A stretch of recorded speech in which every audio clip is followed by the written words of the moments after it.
আসসালামু আলাইকুম ওয়া রাহমাতুল্লাহি ওয়া বারাকাতুহু। আপনারা সকলে ভালো আছেন? আলহামদুলিল্লাহ। নাহমাদুহু ওয়া নুসাল্লি আলা রাসূলিহিল কারীম, আম্মা বা'দ। আজকের এই মহতী জলসা এবং সাংস্কৃতিক অনুষ্ঠানের জনাব সভাপতি, অনেক সম্মান এবং শ্রদ্ধার নেতৃবৃন্দ, সুধীজন, জ্ঞানীজন, যুবক এবং তরুণ ভাইরা, পর্দার মধ্যে সম্মানিত মা এবং বোনেরা, আমি মহান রব্বুল আলামিনের মহান দরবারে লাখ ও কোটি শুকরিয়া জানাই যে মহান রব্বুল আলামিন আমাদেরকে সবচেয়ে বড় নিয়ামত মহাগ্রন্থ আল কোরআনুল কারীম আমাদেরকে নিয়ামত হিসাবে দান করেছেন। আলহামদুলিল্লাহ। রব্বুল আলামিনের অসংখ্য নিয়ামত তিনি আমাদেরকে দিয়েছেন। সকল নিয়ামতের ভিতরে যে নিয়ামতটি সবচেয়ে বড়, যে নিয়ামতটি সবচেয়ে মহান, যে নিয়ামতটি সব নিয়ামতের চেয়ে সেরা নিয়ামত, সেটা হচ্ছে মহাগ্রন্থ আল কোরআনুল কারীম। যুগে যুগে আল্লাহ রব্বুল আলামিন নবী এবং রসুল পাঠিয়েছিলেন, নবী এবং রসুলদের নেতৃত্ব দিয়ে তাদের মাধ্যমে দ্বীনকে কায়েম করার জন্য। আল্লাহ রব্বুল আলামিন বলছেন, ওয়াজআলনা আইম্মাতান, আমি তাদেরকে বানিয়েছিলাম নবী, নবীদেরকে বানিয়েছিলাম নেতা। যারা পৃথিবীতে নবী হিসাবে এসেছিলেন আমি তাদেরকেই নেতা বানিয়েছিলাম। অতএব প্রকৃতপক্ষে নেতা হলো তারা যারা ওহীর জ্ঞান নিয়ে পৃথিবীতে আগমন করেছেন এবং তাদের নেতৃত্বে পৃথিবীর সকল অশান্তি দূর হয়ে গিয়েছে। অতএব আমরা জানলাম এবং বুঝলাম যে আসল নেতা হচ্ছেন আল্লাহ রাব্বুল আলামিনের পক্ষ থেকে পাঠানো নবী এবং রসুলগণ। এই নবী এবং রসুলগণের নেতৃত্বের মাধ্যমে আল্লাহ তাআলা কি করেছেন? ইউখরিজুন নাস মিনাজ যুলুমাতি ইলান নূর, অন্ধকার থেকে আলোর দিকে, আধার থেকে আলোর দিকে আল্লাহ রাব্বুল আলামিন মানুষকে নিয়ে এসেছেন নবীদের নেতৃত্বের মাধ্যমে। আল্লাহ রাব্বুল আলামিন বলেছেন, হুয়াল্লাযী আরসালা রাসূলাহু বিল হুদা ওয়া দীনিল হক লিইয়ুযহিরাহু আলাদ দীনি কুল্লিহি। হে রাসূল, আমি পৃথিবীতে আপনাকে পাঠিয়েছি কিতাব দিয়ে এবং হেদায়েত দিয়ে। এজন্য পাঠিয়েছি যে আপনি মানব রচিত সকল মতবাদের পরে দ্বীনকে বিজয়ী করবেন, ইসলামকে বিজয়ী করবেন। এই জন্য আপনাকে নেতা হিসাবে পৃথিবীতে পাঠিয়েছি। বন্ধুগণ, দুনিয়ার মানুষের নেতৃত্ব এককভাবে যারা নেতৃত্ব দেয় নবী এবং রসুলদের শানে যাদের কোনো মিল নাই, তারা আসলে কেউ নেতা হতে পারে না। আসল নেতা হচ্ছেন সাইয়্যিদনা মাওলানা মুহাম্মদ রাসূলুল্লাহ সাল্লাল্লাহু আলাইহি ওয়াসাল্লাম। বন্ধুগণ, আল্লাহ রাব্বুল আলামিন তার শানে অনেক কথা বলেছেন। আমি নবীকে পৃথিবীতে এই জন্য পাঠালাম যে এই নবী মানুষের কাছে কিতাব শিখাবেন, কিতাবের পাঠ শিখাবেন, কিতাবের জ্ঞান শিক্ষা দিবেন, কিতাবের আলোকে দেশ এবং জাতিকে পরিচালনা করবেন, হিকমত শেখাবেন, জ্ঞান বিজ্ঞান শেখাবেন। এই জন্য আমি পৃথিবীতে নবী এবং রসুলদেরকে পাঠিয়েছি। অতএব এই আলোচনা থেকে আমাদের কাছে পরিষ্কার হলো যে আসল নেতা হচ্ছেন পৃথিবীতে যুগে যুগে পাঠানো নবী এবং রসুলগণ।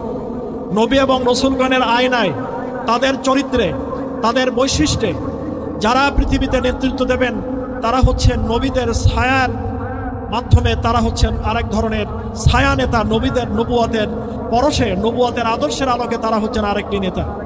পৃথিবীতে কোরআন এবং সুন্নাহর বাইরে, কোরআন যে কথা বলেছে, হাদিস শরীফে যে কথা বলা হয়েছে, কোরআন এবং হাদিসের বাইরে কোনো মানুষ যদি কোনো কথা বলে, আল্লাহ রাব্বুল আলামিন বলেছেন ফালা সামা ওয়ালা তাআতা, যে কথা যদি কোরআনের সাথে মেলে, হাদিসের সাথে যদি মেলে, তাহলে সেই কথা শুনবে। আর তা না হলে যে নেতাই হোক না কেন, তার কথা তোমরা শুনবে না এবং তার কথা তোমরা মানবে না। শুনতে হবে এবং মানতে হবে কোরআন এবং সুন্নাহর আলোকের নেতৃত্বের বক্তব্য। সম্মানিত সুধীমণ্ডলী, দীর্ঘদিন কেটে গেছে আমাদের এক অমানিসার ঘোর অন্ধকারের ভিতরে। আমরা এক সাগর রক্ত পাড়ি দিয়ে আমাদের বুকে দারুণ ব্যথা এবং বেদনা নিয়ে আজকে আমরা আপনাদের মাঝখানে দাঁড়িয়েছি, আপনারাও হাজির হয়েছেন। আমরা হারিয়েছি সারা দুনিয়ার কোরআনের পাখি বলে পরিচিত হযরতে মাওলানা দিলওয়ার হোসেন সাইদি সাহেব, যিনি কোরআনের পাখি ছিলেন। কোরআনের পাতায় পাতায় যা আল্লাহ রাব্বুল আলামিন বলেছিলেন সেই কথা নিয়ে তিনি বাংলাদেশের আনাচে কানাচে এবং সারা পৃথিবীতে ছড়িয়ে পড়েছিলেন। আমরা সেই হযরতে মাওলানা দিলওয়ার হোসেন সাইদিকে আল্লাহর কাছে হাদিয়া দিয়েছি। তিনি শাহাদাত বরণ করেছেন। তিনি যে স্মৃতি রেখে গিয়েছেন, তিনি যে রক্ত রেখে গিয়েছেন, তিনি যে ত্যাগ এবং কোরবানি রেখে গিয়েছেন, সেই ত্যাগ এবং কোরবানিকে আমরা ভুলে যাব না। আমরা হযরতে মাওলানা দেলোয়ার হোসেন সাঈদী, মাওলানা মতিউর রহমান নিজামী সহ আমাদের 11 জন শীর্ষ নেতৃবৃন্দ, তারা কেউ ফাঁসিতে গিয়েছেন, কেউ নির্মমভাবে জেলের ভিতরে শাহাদাত বরণ করেছেন। বন্ধুগণ, আমাদের এই নেতারা যারা শাহাদাত বরণ করেছেন, তাদের রেখে যাওয়া শাহাদাতের এই পথ বেয়ে আমরা আল্লাহর এই জমিনে আল্লাহর দ্বীন কায়েম করার জন্য সিদ্ধান্ত গ্রহণ করেছি। বন্ধুগণ, আমরা আল্লাহর আইন চাই, আমরা সৎ লোকের শাসন চাই, আমরা কোরআনের শাসন চাই, আমরা খোলাফায়ে রাশেদার আদর্শকে এই জমিনে কায়েম করতে চাই।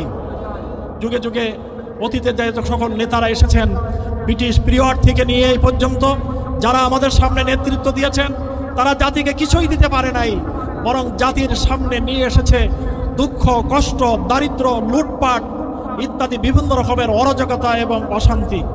দুনিয়ার শান্তি কায়েম করার জন্য, দুনিয়ার মানুষের মাঝখানে সুখ এবং শান্তি দেওয়ার জন্য নবী এবং রাসূলদের আদর্শ ছাড়া কোনো মানুষের আইন দ্বারা কোনো সময় মানুষের কোনো সুখ এবং শান্তি হয় নাই। বন্ধুগণ, আমরা আওয়ামী লীগের শাসন আমলের অর্থনৈতিক সমীক্ষা আমরা পড়লাম, আমরা দেখেছি, সেখানে দেখলাম 26 লক্ষ কোটি টাকা আওয়ামী সরকারের সময় বিদেশে পাচার হয়েছে। অথচ আমাদের দেশে এই 26 লক্ষ কোটি টাকা যদি দেশে ইনভেস্ট করা হতো, দেশে যদি বিনিয়োগ করা হতো, তাহলে আমাদের বেকার যুবকদের হাতে কাজ তুলে দেওয়া যেত, আমাদের বার্ধক্য ভাতার পরিমাণ বাড়ানো যেত, গরিব এবং দুঃখীদের হাসপাতালের ওষুধ ফ্রি করা যেত, ভাঙা রাস্তাঘাটগুলি, পুল কালভার্টগুলি মেরামত করে সুন্দর একটা সাজানো গোছানো একটা দেশে আমরা পরিণত করতে পারতাম। কিন্তু সব লুটেরা, যারা হাইজাকার, চাঁদাবাজ, লুটতরাজ যারা করেছে, তারা লক্ষ লক্ষ কোটি টাকা তারা বিদেশে পাচার করেছে। আমাদের সম্মানিত আমিরে জামাত তিনি ঘোষণা করেছেন, রব্বুল আলামিন যদি আমাদেরকে কবুল করেন, জনগণ যদি আমাদের পরে রায় দেন, তাহলে আমরা ঘোষণা করছি যে কোনো লুটতরাজ হতে দেব না, কোনো চাঁদাবাজি আমরা করতে দেব না, কোনো অশান্তি অরাজকতা যারা সৃষ্টি করবে আমরা তাদের অরাজকতা অশান্তি সৃষ্টি করতে দেব না, চাঁদাবাজি করব না এবং চাঁদাবাজি হতে আমরা দেব না, লুটতরাজ করব না এবং লুটতরাজ হতে দেব না। বন্ধুগণ, এইভাবে আমরা যদি এই দেশটাকে কোরআনের আলোকে গড়ে তুলতে পারি, হাদিসের আলোকে যদি আমরা গড়ে তুলতে পারি, তাহলে এই দেশে কেবল সুখ এবং শান্তি আসা সম্ভব। তা না হলে কখনো আমাদের সামনে এই শান্তি আসতে পারে না। আল্লাহ রাব্বুল আলামিন বলেছেন, ওয়ালাউ আন্না আহলাল কুরআ আমানু ওয়াত্তাকাউ, দেশের জনগণ যদি কোরআনের কাছে ফিরে আসে, ঈমানের কাছে ফিরে আসে, ওয়াত্তাকাউ এবং তাকওয়ার নীতি অবলম্বন করে, লা ফাতাহনা আলাইহিম বারাকাতিম মিনাস সামাই ওয়াল আরদে, তাহলে আমি এই দেশের জন্য, জাতির জন্য আসমান এবং জমিনের বরকতের দরজা আমি তাদের জন্য খুলে দেব। আল্লাহ রাব্বুল আলামিন ঘোষণা করেছেন, তোমরা ভয় পেও না, তোমরা চিন্তা করো না, আমি তোমাদের সাথে আছি। তোমরা যদি কোরআন কায়েম করতে পারো, কোরআনের আইন যদি তোমরা কায়েম করতে পারো, তাহলে আমি তোমাদের সাথে আছি, তোমার রিজকের দায়িত্ব আমি গ্রহণ করলাম। সূরা নাহলের মধ্যে আল্লাহ রাব্বুল আলামিন বলছেন, এমন একটি দেশ ছিল যে দেশটি আল্লাহ তাআলা বহু নিয়ামত দিয়ে ভরপুর করে দিয়েছিলেন, কিন্তু এক পর্যায়ে দেশের মানুষ ফাকাফারাত বিআনউমিল্লাহ, আল্লাহর নিয়ামতের সাথে তারা কুফরি করলো। রব্বুল আলামিন তাদের বিভিন্ন বিপদ, মুসিবত, দুঃখ, কষ্ট দিয়ে এই দেশটাকে অন্ধকারের ভিতরে নিমজ্জিত করলেন। তারপরে যখন তারা আবার কোরআন কায়েম করলো, তারা যখন রাসূলের আদর্শ কায়েম করলো, আমি আবার আমার নিয়ামত দিয়ে দেশটাকে ভরপুর করে দিয়ে দিলাম। বন্ধুগণ, আমি ছোট্ট একটি হাদিসের উপহার দিয়ে আমি আমার কথা শেষ করতে চাই। আমার পরে অনেক সাংস্কৃতিক অনুষ্ঠানের জন্য আকর্ষণীয় শিল্পীরা আছে, তারা কথা বলবেন। আমি একটি হাদিসের উপহার দিতে চাই। হাদিসটি মেশকাত শরীফের ভিতরে এসেছে। রাসূল কারীম সাল্লাল্লাহু আলাইহি ওয়াসাল্লাম ইরশাদ করেছেন, আমার থেকে নিয়ে কিয়ামত পর্যন্ত তোমাদের সামনে 5টি পিরিয়ড, 5টি স্তর আসবে, তারপরে তোমরা কিয়ামত লক্ষ্য করবে। 1 নম্বর হলো, আমাকে দিয়ে নবুয়তের স্তর শেষ হবে, লা নাবিয়া বাদি, আমার পরে আর কোনো নবী আসবে না। আমি চলে যাওয়ার পরে সুম্মা তাকুনুল খিলাফা আলা মিনহাজিন নবুয়া, তারপরে কায়েম হবে খেলাফত আলা মিনহাজিন নবুয়াত, খোলাফায়ে রাশেদার যুগ। খোলাফায়ে রাশেদার যুগ শেষ হওয়ার পরে পৃথিবীতে চালু হয়ে যাবে রাজতন্ত্রের যুগ। রাজতন্ত্র বিদায় নেবে, রাজতন্ত্র বিদায়ের পরে আসবে স্বৈরতন্ত্র এবং জুলুমতন্ত্রের যুগ। এরপরে জুলুমতন্ত্র বিদায় নেওয়ার পরে আবার সারা পৃথিবীতে সুম্মা তাকুনুল খিলাফা আলা মিনহাজিন নবুয়া, নবুয়াতের আদর্শের পরে আবার খোলাফায়ে রাশেদার আদর্শ সারা পৃথিবীতে কায়েম হবে। বন্ধুগণ, সেই শুভ দিনের জন্য আমরা অপেক্ষা করছি। আপনারা কি আমাদের সাথে হযরতে মাওলানা সাঈদী সাহেবের রেখে যাওয়া আদর্শ, মাওলানা মতিউর রহমান নিজামীর সেই রেখে যাওয়া আদর্শ, সেই রক্ত ঝরা দিন, এই দিনকে কায়েম করার জন্য আপনারা কি প্রস্তুত আছেন? আল্লাহ রাব্বুল আলামিন আমাদেরকে কবুল করুন। কোরআন আছে যেখানে, আমরা আছি কি বলুন সেখানে। আল কোরআনের আলো সংসদে জ্বালো, আল কোরআনের আলো ঘরে ঘরে জ্বালো। তোমার নেতা আমার নেতা বিশ্বনবী মোস্তফা, সব নেতার শ্রেষ্ঠ নেতা বিশ্বনবী মোস্তফা। সম্মানিত উপস্থিতি, আমি আপনাদের সামনের যে জাতীয় নির্বাচন, এই নির্বাচনকে সামনে রেখে আপনাদের সামনে আমি দাঁড়িয়েছি দোয়া নেওয়ার জন্য। আমার কোনো মোহ নাই, আমার কোনো স্পৃহা নাই, আমার কোনো যশ এবং খ্যাতির কোনো আকাঙ্ক্ষা নাই। আমি এই ধরনের কোনো আকাঙ্ক্ষা নিয়ে আমি দাঁড়াইনি। আমি দাঁড়িয়েছি মানবতার কল্যাণে, দুঃখী মানুষের মুখে হাসি ফোটানোর জন্য, দেশ এবং জাতীয় জীবনের গুরুত্বপূর্ণ ভূমিকা রাখার জন্য, এমনকি পার্লামেন্টে কোরআনের আলোয় আলোকিত করার জন্য, পার্লামেন্টে কোরআনের আওয়াজের ধ্বনি উচ্চারিত করার জন্য, পার্লামেন্টে হাদিসের বাণী দিয়ে হাদিসের খেদমত করার জন্য আমি আপনাদের দোয়া নেওয়ার জন্য দাঁড়িয়েছি। কোনো যশ এবং খ্যাতি, কোনো মোহ এবং অর্থ, এটা আমার আগের থেকে আমি এগুলো সব কোরবানি করে দিয়েছি।